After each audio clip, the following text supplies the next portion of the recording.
ജയിലിലായാൽ മന്ത്രിമാരെ സ്ഥാനത്ത് നിന്ന് നീക്കാൻ വ്യവസ്ഥ ചെയ്യുന്ന സുപ്രധാന ഭരണഘടനാ ഭേദഗതി ബില്ലുമായി കേന്ദ്ര സർക്കാർ 5 വർഷമോ കൂടുതലോ ശിക്ഷ കിട്ടാവുന്ന കേസുകളിൽ അറസ്റ്റിലായി 30 ദിവസം കസ്റ്റഡിയിൽ കിടന്നാൽ മന്ത്രിസ്ഥാനം പോകുന്നതിനാണ് വ്യവസ്ഥ ബില്ല് ചെയ്യുന്നത്.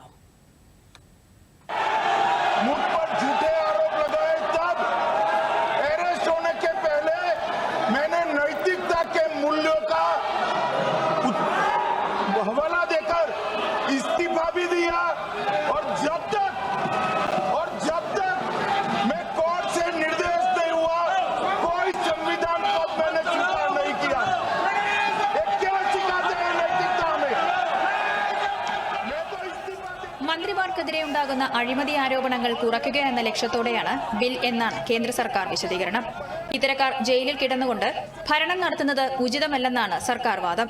പ്രധാനമന്ത്രി, കേന്ദ്രമന്ത്രിമാർ, മുഖ്യമന്ത്രിമാർ, സംസ്ഥാനങ്ങളിലെയും കേന്ദ്രഭരണ പ്രദേശങ്ങളിലെയും മന്ത്രിമാർ എന്നിവർക്ക് നിയമം ബാധകമാണ്. 1 മാസത്തിലധികം കസ്റ്റഡിയിലായാൽ മന്ത്രിസ്ഥാനം നഷ്ടമാകും.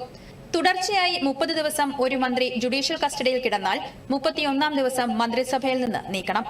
പ്രധാനമന്ത്രിയോ മുഖ്യമന്ത്രിയോ ഇതിനുള്ള ശുപാർശ ഗവർണർക്ക് നൽകിയില്ലെങ്കിലും മന്ത്രിസ്ഥാനം നഷ്ടമായതായി കണക്കാക്കും. അതായത് മന്ത്രിസഭ തന്നെ അതോടെ വീഴും. അതേസമയം ജയിൽ മോചിതരായാൽ ഈ സ്ഥാനത്ത് തിരികെ വരുന്നതിന് തടസ്സമില്ലെന്നും ബില്ലിൽ സൂചിപ്പിക്കുന്നു. ബില്ല് JPCയുടെ പരിഗണനയ്ക്ക് വിടുമെന്നാണ് അമിത്ഷാ ലോക്സഭയിൽ അറിയിച്ചത്. JPCയിൽ വിശദമായ ചർച്ചയ്ക്ക് ബിൽ വിധേയമാകുമെന്നും ഭരണപക്ഷം സഭയിൽ വ്യക്തമാക്കി. News desk, Doordarshan.